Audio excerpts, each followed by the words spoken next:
This is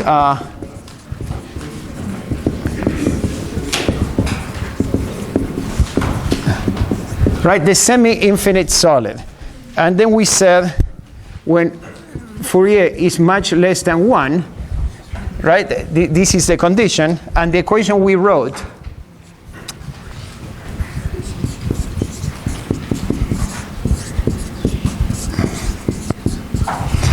an equation with which you're already very familiar, right? And we also discussed the boundary conditions, which is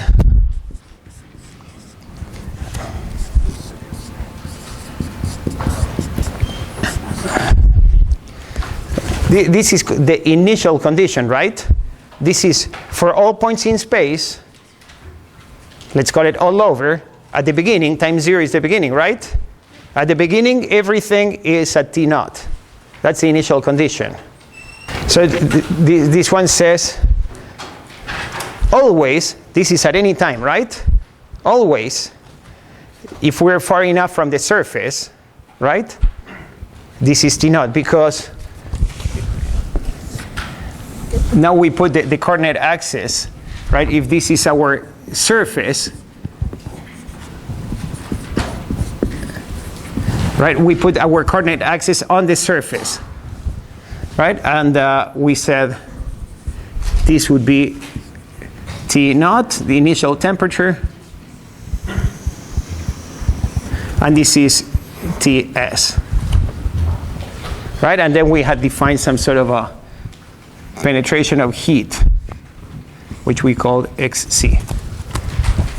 Everybody good with this? So we had 3 boundary conditions that are here, right there in front of you on the board, right? And one is constant surface temperature, the other one is constant heat input, and the third one is a convection boundary condition. And there is something interesting about these 3 conditions I mentioned to you. I hope any of you remembers. So we have 3 boundary conditions. Actually, there are more that the book doesn't have, right? But there is something interesting as we change the boundary condition. I told you there is something that still stays more or less the same. Remember? The penetration of heat, this XC, is not exactly the same, but it's more or less the same. So when you change your boundary conditions, this penetration of heat is going to be slightly different, but not too different. And that's beautiful, because that means that you can answer many questions, even if the boundary condition is quite tricky, because you assume the penetration of heat of the ones you know, right? So for constant surface temperature, the boundary condition was, all right, so anybody remembers what this ERF function looked like? Now we know this is zeta, and we know how to name it, and the error function complementary, right? What does it look like? Right, it looks like an exponential decay. It is not, but you know what? Even if you call it an exponential decay, you're not going to be all that bad, right? And anyway, when I do it by hand, tell me if I do one different than the other, right? It starts at here.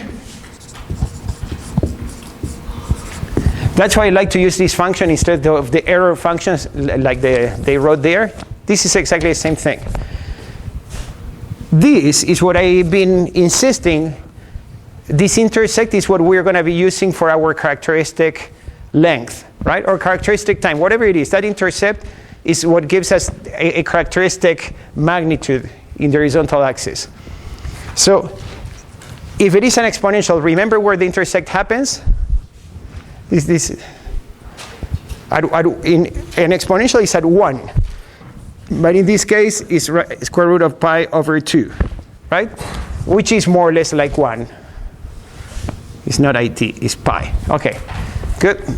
So we did something towards the end of last class, And we said, okay, so xc, right, is when this part intersects here, right? So is when this argument here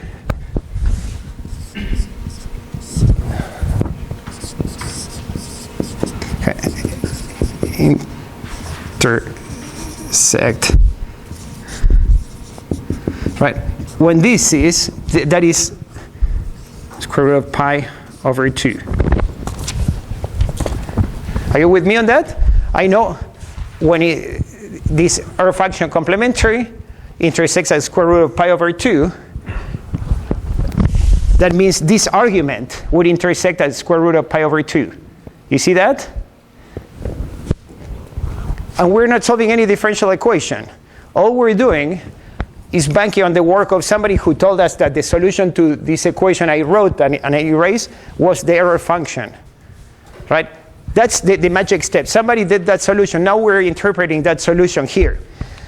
So from here, we get that this xc is square root of pi, square root of alpha t. Right, and I put the square root of pi separate because what matters is this is square root of alpha t.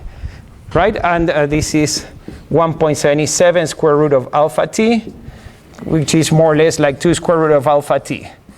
Why do I make this approximation 2 square root of alpha t? Because you're going to see in many places, people approximate the penetration of heat as 2 square root of alpha t for every boundary condition. Okay? So look at this. We just looked at the boundary condition of constant surface temperature. And I tell you that the penetration of heat is this 1.77 square root of alpha t. I'm going to ask you a question. And look, this is when being engineers is such an awesome thing. I'm going to ask you a question saying, okay, instead of considering constant surface temperature, let's calculate how long, what the penetration is if I'm having a laser shine on a surface, right? How would you calculate the penetration of heat if I have a laser shining on a surface? You know, there are many things you can do, including solving the differential equation. But if you trust me that I told you it's more or less the same for all boundary conditions, that boundary condition that is constant heat is going to give you a penetration of heat more or less like this one. Right? It's exactly the same? Not exactly the same, but it's more or less the same. And that's the value in doing this. Give me a very quick second. The concept, this idea that you can calculate a penetration of heat with something that is proportional to square root of alpha t, whether this is a 2 or a 1.77 or something like that, is extremely important, and is intrinsic to heat transfer, intrinsic to fluid mechanics, intrinsic to mass transfer, and believe it or not, it's intrinsic to electromagnetism. Right? It's intrinsic to all problems in which the governing equation is an equation that is called a parabolic differential equation. Don't worry about what that is. But if the equation is parabolic, this is true. And an enormous amount of engineering problems are driven by parabolic equations. Okay, you had a question. So that's just kind of our rule of thumb for penetration. Yes, and it's an amazing rule of thumb. Let me tell you more. About probably half or more of you are taking mass transfer, right? Not yet. Not yet? Okay. If you were to do the equations for mass transfer, you know where you land? That the penetration of mass is 2 square root of diffusion times T. Right? Because it has the same units. And if you do fluid mechanics, you end up with 2 square root of kinematic viscosity that has the same units times T. We're going to be putting that to good use, all right? That's why I emphasize so much on this semi-infinite solid here, and this aspect in particular. Because this square root of alpha t is $1 million in your pocket.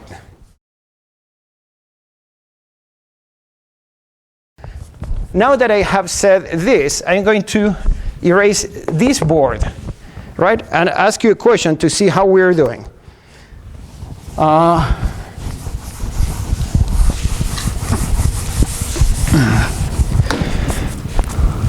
I want to calculate heat flux on the surface when we have constant surface temperature, right? What is a heat flux into this surface? Who can help me with that? Yeah, that's the answer. I want you to arrive to that answer because this is something I would like to do. In the book has a lot of formulas. And almost all those formulas we can derive with very easy considerations. So I did not tell you how to derive the error function complementary, which, by the way, is very easy. Let's forget about it. But once we believe on this solution, how do I calculate the heat flux on the surface? Which the book doesn't tell you, it's magic. But I want you to know. If we say internal conduction, of course, because what you're saying is whatever heat was coming from out there is the heat that is going in. Yeah. And all, right, so we don't care what was out here because it's the same that is in here, and the in here, we know everything. What equation would you write to calculate the conduction inside?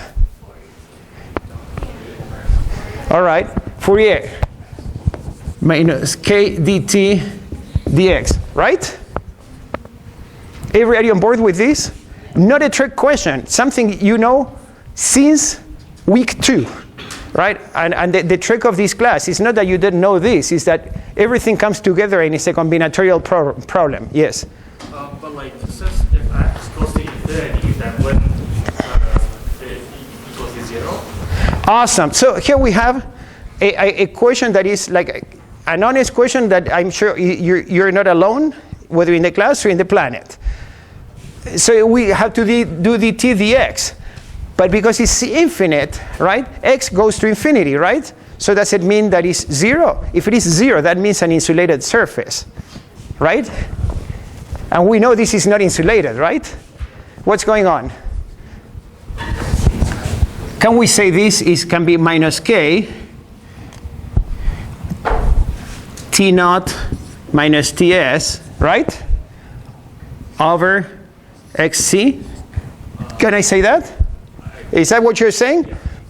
This is an approximate or an equal? It's equal. It's equal because that's the way I defined xc, right? I defined xc based on this slope, right? I defined xc to be the slope. So it's exact because I'm cheating, because I'm defining xc to be that. But the beauty of this is when we calculate xc, right? Then we can have this exact thing. So this is an exact. I'm not settling for anything. Look at this. This would be minus k T naught minus Ts over, and I erased it. But if you remember, this was, xc was square root of pi, square root of alpha t.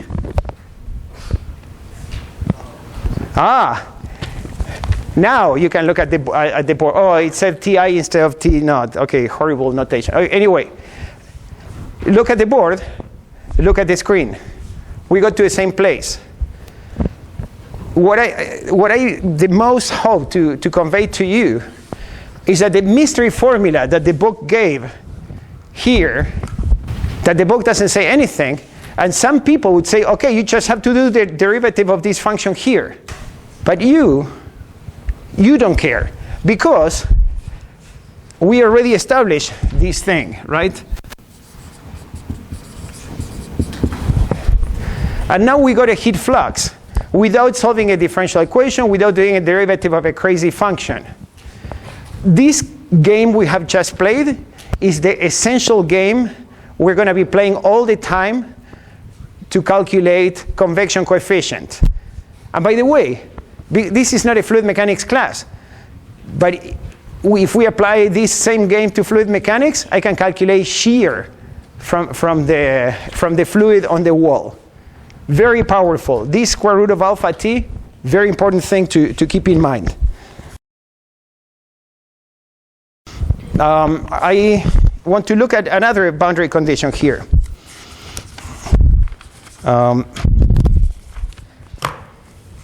The other boundary condition is,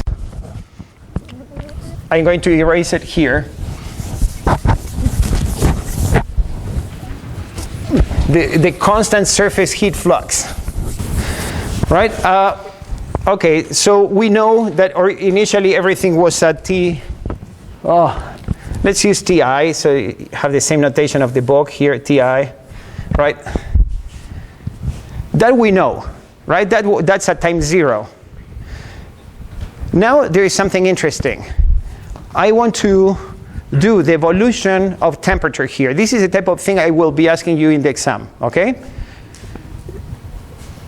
I want to see what the temperature profile is as a function of time. And I accept suggestions.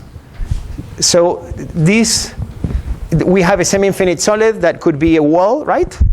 And we have this constant amount of heat coming in. That could be the heat coming from a laser shining on it, for example, right? Things like those. How is the temperature profile going to vary? We just did this. And it's not about the math. This is telling us what happens on the surface. Yeah, this is the math expression. But what this says is that the slope on the surface is always the same, right? If K is the same, and my heat input is the same, right? The slope is the same, right? Okay. So, and we also know that deep inside, we always go, the curves are always going to be asymptotic to this, right? That we know. Let's say T1, a little bit after we put the laser on the surface. What does the temperature profile look like? Is it like this? And then would be something like this, right? So the surface would be somewhat hotter. That's the whole point of laser heat treatments and all kind of laser stuff, right? Okay, and we would have some sort of like a heat penetration here. Let's say XC1, right?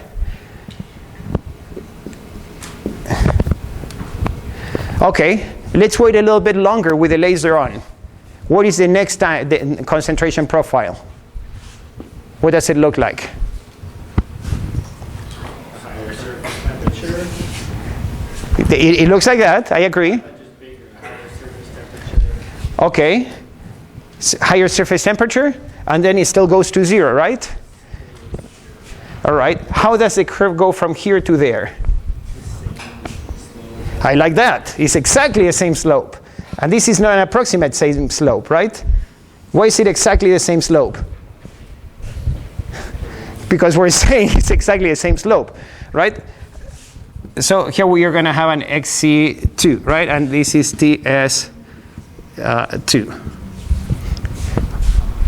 Now the surface is not constant. The surface temperature is not constant anymore. Surface temperature is getting hotter and hotter and hotter. Which, for example, if you do laser welding, that's the point. It gets hotter and hotter and hotter until it melts, right?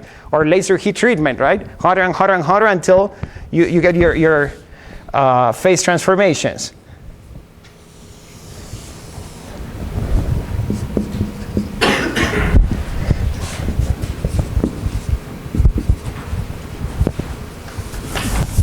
What XC is in this case equals 2 over square root of pi, square root of alpha t. And this is 1.13 square root of alpha t.